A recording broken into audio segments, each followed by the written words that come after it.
Welcome back to Cinematic Zen Stories. For the next few minutes, let the following Zen tales provoke thought and encourage self-reflection amid our mundane, everyday strains. The Story of Shunkai. The exquisite Shunkai, whose other name was Suzu, was compelled to marry against her wishes when she was quite young.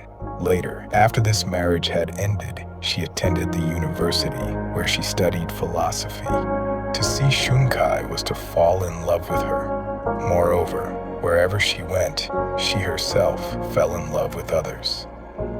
Love was with her at the university, and afterwards, when philosophy did not satisfy her and she visited a temple to learn about Zen, the Zen students fell in love with her. Shunkai's whole life was saturated with love. At last in Kyoto, she became a real student of Zen. Her brothers in the sub-temple of Kennen praised her sincerity. One of them proved to be a congenial spirit and assisted her in the mastery of Zen. The abbot of Kennen, Mokurai, Silent Thunder, was severe. He kept the precepts himself and expected his priests to do so. In modern Japan, whatever zeal these priests have lost for Buddhism, they seem to have gained for having wives. Mokurai used to take a broom and chase the women away when he found them in any of his temples. But the more wives he swept out, the more seemed to come back. In this particular temple, the wife of the head priest became jealous of Shunkai's earnestness and beauty.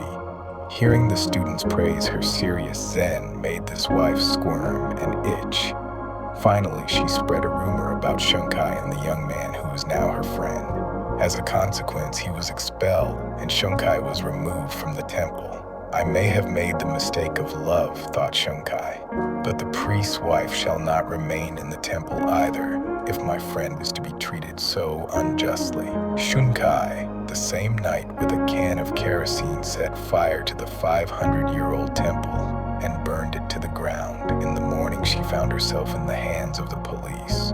A young lawyer became interested in her and endeavored to make her sentence lighter. "Do not help me," she told him. "I might decide to do something else which would only imprison me again." At last, a sentence of 7 years was completed, and Shunkai was released from the prison, where the 63-year-old warden also had become enamored of her. But now everyone looked upon her as a jailbird. No one would associate with her. Even the Zen people, who were supposed to believe in enlightenment in this life and with this body, shunned her. Zen, Shunkai found, was one thing, and the followers of Zen quite another. Her relatives would have nothing to do with her. She grew sick, poor, and weak. She met a Shinshu priest who taught her the name of the Buddha of love, and in this, Shunkai found some solace and peace of mind. She passed away when she was still exquisitely beautiful and hardly 30 years old. She wrote her own story in a futile endeavor to support herself, and some of it she told to a woman writer. So it reached the Japanese people. Those who rejected Shunkai, those who slandered and hated her, now read of her life with tears of remorse. Happy Chinaman. Anyone walking about Chinatowns in America will observe statues of a stout fellow carrying a linen sack. Chinese merchants call him Happy Chinaman or Laughing Buddha. This Hotei lived in the Tang dynasty. He had no desire to call himself a Zen master or to gather many disciples about him. Instead, he walked the streets with a big sack into which he would put gifts of candy, fruit, or donuts. These he would give to children who gathered around him in play. He established a kindergarten of the streets. Whenever he met a Zen devotee, he would extend his hand and say, "Give me 1 penny." And if anyone asked him to return to a temple to teach others, again he would reply, "Give me 1 penny."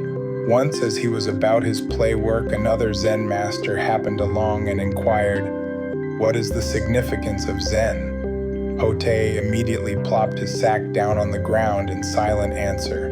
"Then," asked the other, "what is the actualization of Zen?" At once, the happy Chinaman swung the sack over his shoulder and continued on his way.